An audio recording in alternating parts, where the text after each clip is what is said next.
Hello everyone, welcome back to another game from the 2018 Tata Steel India Blitz tournament. After 18 rounds of play, both Hikaru Nakamura and Viswanathan Anand were in the lead with 12.5 points. So the winner was decided in 2 tiebreak games.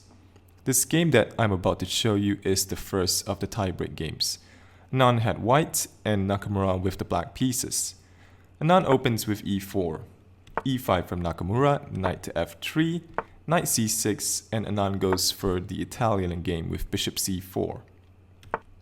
Bishop c5 from Nakamura, white castles, knight f6, d3, d6, so pretty standard moves, c3, black castles, bishop g5, pinning the knight on f6. Here Nakamura goes h6, so asking Anand what is he going to do with the bishop. Is he going to take or retreat? So here Anand retreats, keeping the tension in the position. a6 from Nakamura, so maybe preparing to retreat the bishop at some point. Also introducing the possibility of going b5. So Anand plays a4, also creating a flight square for the bishop on a2, because black might be intending to play knight to a5. Bishop a7 from Nakamura, knight b to d2, and here g5 from Nakamura, a very aggressive move trying to break the pin on this knight. So since this is a blitz game, Anand could consider sacrificing a piece. So here white definitely has compensation because of this strong bishop on c4, putting a lot of pressure on f7. So there are ideas like stepping the king out of this pin, playing moves like f4, queen f3, queen to g3, so a lot of possibilities for white in this position. So knight takes g5, definitely a move to consider, but Anand plays very solidly with bishop g3. So here g4 from Nakamura, playing very aggressively. This does allow knight to h4 from Anand, so now taking control of this f5 square. Also with some possibilities of knight to g6 since this bishop pins the pawn on f7. So here instead of knight to h4, another interesting move to consider is bishop to h4. The idea that after pawn takes, queen takes f3 with double attack on the knight, and the knight is also pinned, otherwise this queen is going to hang. So king to g7 is the only defense.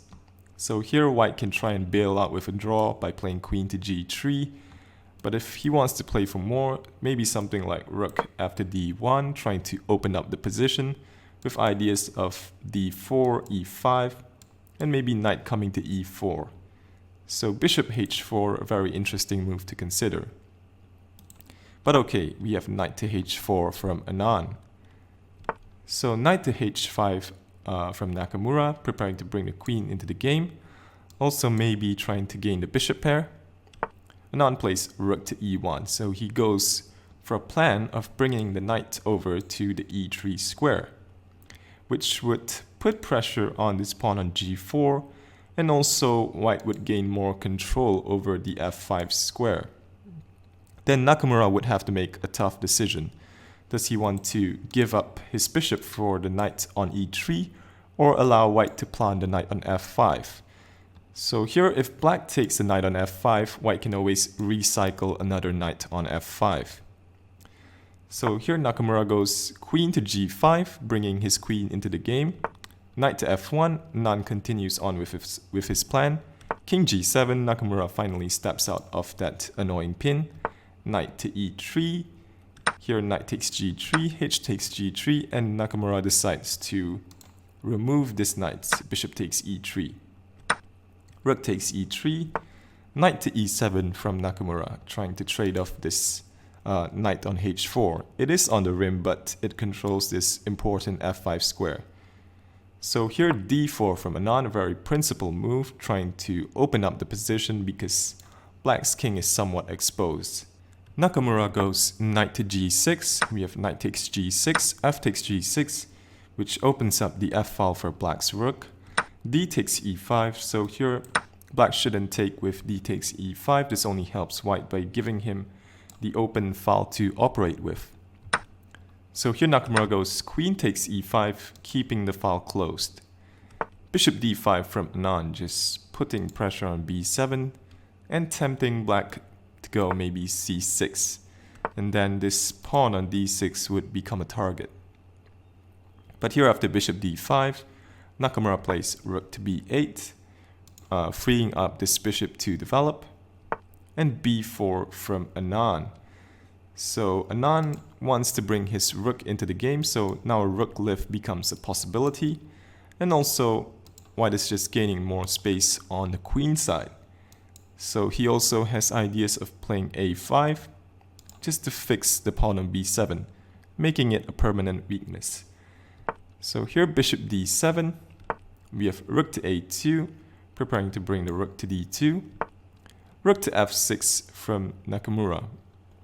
So here he should probably try to get these pawns rolling on the king side.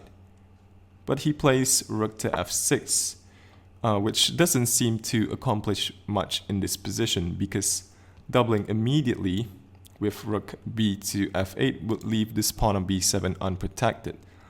White's rook on a2 also does a very nice job of securing the f2 point.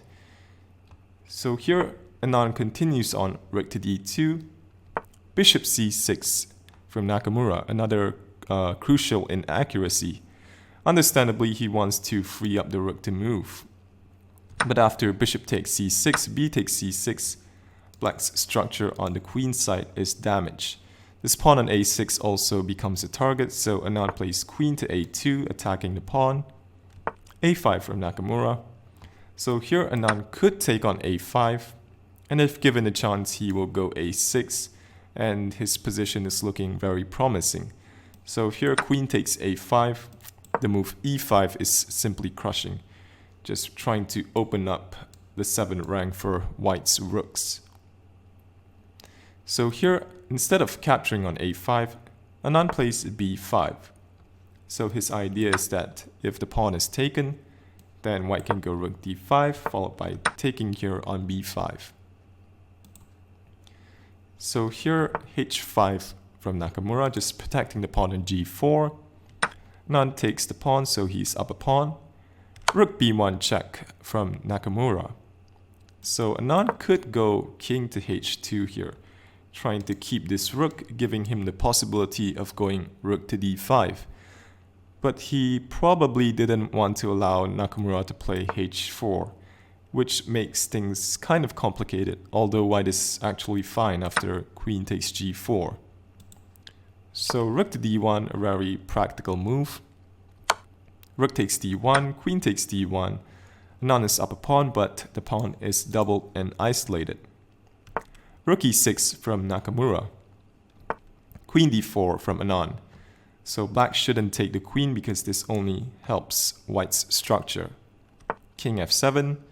So Anand could play in this position queen to a7 to keep his slight edge in this position, making life a bit difficult for Nakamura. But instead he played king to f1, queen to c5 now from Nakamura, threatening to take on c6, also with some ideas of coming to a3, infiltrating white's position. Anand takes on c5, but now this opens up an attack on the pawn on c6, and after black regains the pawn, this should be a drawn ending. King e2, you have c4, just stopping the king from coming into the game. e5 from Anand. Rook takes c6 and f4. Nakamura takes. So here g takes f3 seems like the most natural recapture. But Anand goes king takes f3. So he wants to bring his king into the game. King e6, king to e4, rook c5. Looking at the e5 pawn. So king to d4. Rook d5 check, king takes c4 from Anand. So here if black plays something like c6, something solid, or g5, then he should be pretty much fine. But Nakamura got too ambitious. Here he played rook to d2, trying to go after the pawn on g2. But now this allows Anand to play king to b5, going after the pawn on a5. And after rook g2, king takes a5. Now Nakamura has to be very careful of this pass A pawn.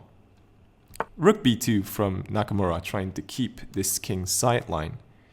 King a6, g5, Anand pushes the pawn, c5, king a7, rook to b3, a6, c4 from Nakamura.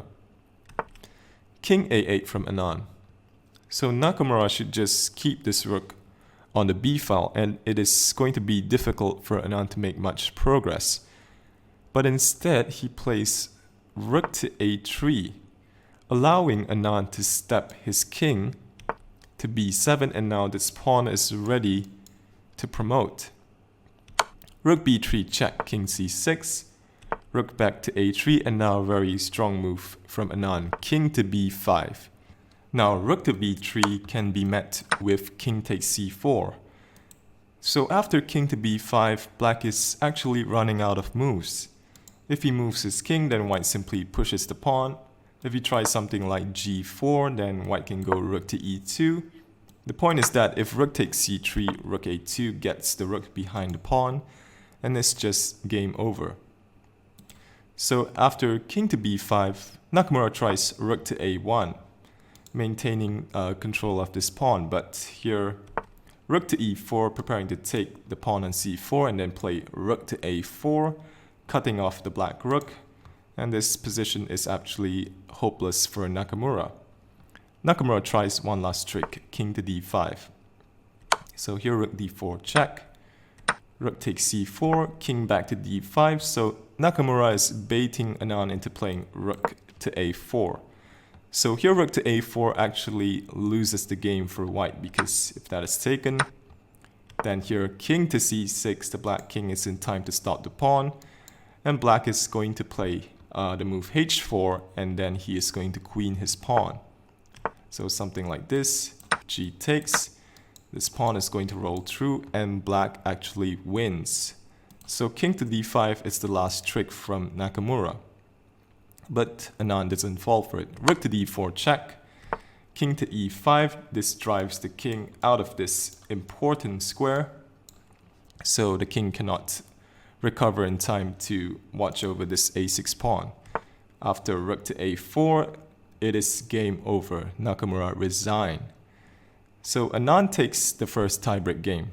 The second tiebreak game was drawn, so this means that Anand wins the Tata Steel India Blitz tournament. If you enjoyed the content, feel free to like, share, and subscribe to the channel. Thanks for watching, and see you in the next video.